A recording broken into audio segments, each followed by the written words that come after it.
The Design Build Studio represents an alternative model for architectural education, one that broadens the role of the architect in society rather than narrowing it to the current status of the design expert.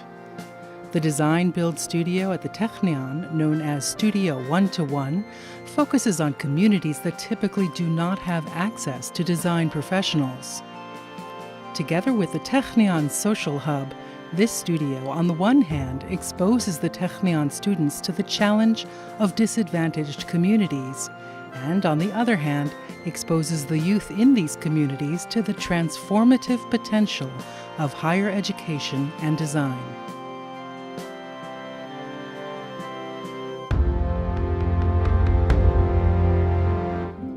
There are currently 56 community gardens in Haifa. Studio 1-to-1 was approached by the director of the Ramat Begin Community Center, the neighborhood social worker and activists of the Ramat Begin Community Center Garden, to help them create a meeting space for the youth of their community. A visit to the site revealed the community's underlying frustration. While the municipality sees these gardens as a vehicle for neighborhood activities, the reality has been less inspiring. Under the trees, kids had set up makeshift meeting places of broken sofas and old car seats.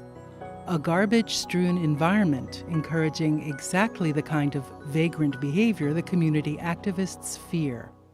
The studio began with a visit to the site with all the stakeholders: the municipality, the community center, the local school children, parents, and community garden activists.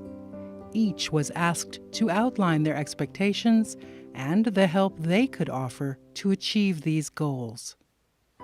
Our students then began collecting all the information needed to begin design. Besides mapping the physical environment, this involved mapping the demography using a questionnaire posted on social media and interviews with parents. 13 design proposals were developed by the students individually during the first month. They then distilled these to 3 distinct proposals and worked in teams of 4 to develop the design. The students presented 3 proposals to the community at a public meeting. אז בעצם חשבנו על הרעיון שנשמיע שבעצם אתה הולך דרכו ובכל מקום חווה חוויה שונה. אנחנו לא בוחרים אחת מהחלופות, אנחנו מדברים על העיפויות בכל אחד מהפרויקטים, איך אתם רואים את זה, כדי שנדע להתכנס לחלופה עיקרית אחת שנראה לחלופה ב-29. The community was encouraged not to select one alternative, but to respond to the design ideas presented in all 3. ניסינו 6 שנים, וזה לא עובד. רגע, שמה? לא הבנתי. לא עובד, אין אנשים בגינה. ואם נתקרב יותר למודלים שבאמת הציגו פה הסטודנטים, יכול להיות, אני לא אומר גן עגול להפוך, אבל לעשות באמת מודלים שיותר, מה שגם יותר מזמין. אני חושב שכל הפתרונות מאוד יפים ויזואליים, ומזמינים אנשים חדשים לבוא לגינה.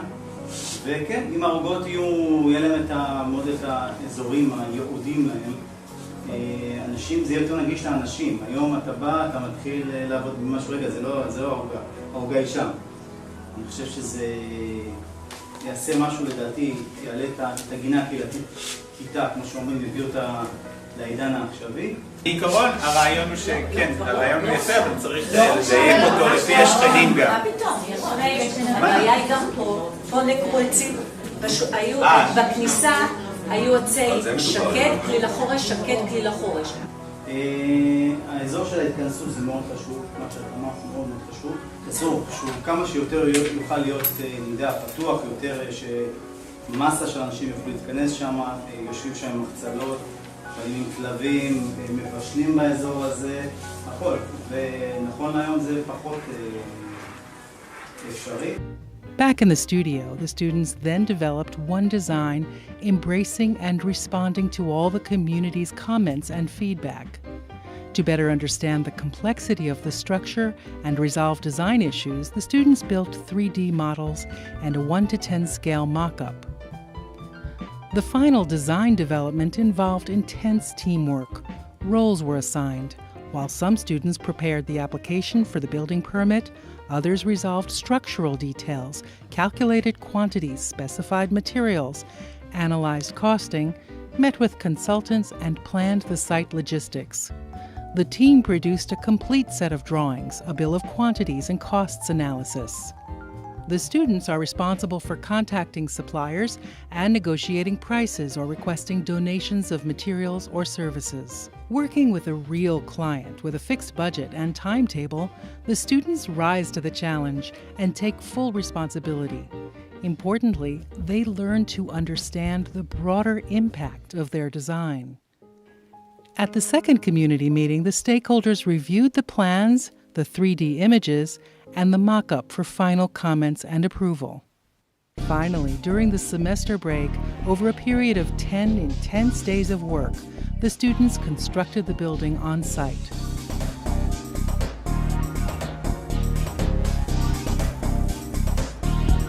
Without exception, they worked from 8 a.m. to sunset, guiding and instructing the bobcat driver, casting concrete foundations, cutting timber and steel, and laying the floor. All the work was done by the students together with volunteers from the community.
For many, the opening ceremony on the afternoon of the 10th day was an emotional event.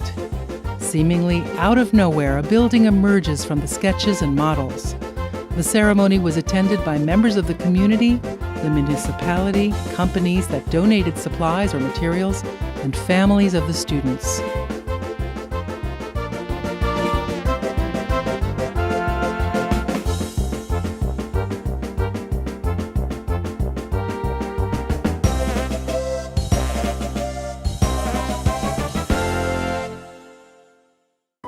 Studio 1-to-1 is a radical program suggesting that design excellence requires multidisciplinary collaboration. Architectural design is meant to serve the community. Architectural training should include construction experience.